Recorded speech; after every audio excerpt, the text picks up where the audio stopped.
ससूनगर गावापाशी MMRDAच्या माध्यमातून सुरू असलेल्या पाईपलाईनच्या कामासाठी खणलेल्या बोगद्यामध्ये घडलेल्या दुर्घटनेची मुख्यमंत्री एकनाथ शिंदे यांनी प्रत्यक्ष घटनास्थळी जाऊन पाहणी केली। तसेच यावेळी घडलेल्या दुर्घटनेची माहिती घेऊन दुर्घटनाग्रस्त कामगाराचा शोध घेण्यासाठी सैन्यदल, कोस्ट गार्ड, NDRF, SDRFच्या मदतीने संयुक्त बचाव कार्य सुरू करण्याचे निर्देश त्यांनी दिले। वर्सोवा खाडीनजीक MMRDAच्या माध्यमातून L&D कंपनीकडून सुरू असलेल्या बोगद्याच्या कामाच्या वेळी जमीन खचून संरक्षण भिंत कोसळल्याने JCB operator Rakesh Yadav JCB सकट गाडला गेला होता।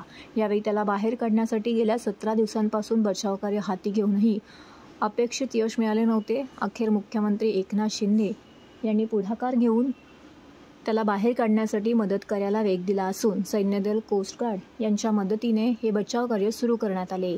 यात दुर्घटनाग्रस्त व्यक्तीला बाहेर काढण्याला प्राधान्य देण्यात येणार असून त्याने प्रसिद्धी माध्यमांशी बोलताना सांगितले। यावेळी मुख्यमंत्र्यांनी राकेश यादव यांच्या कुटुंबियांशी स्वतः भेट घेऊन त्याचे सांत्वन केले।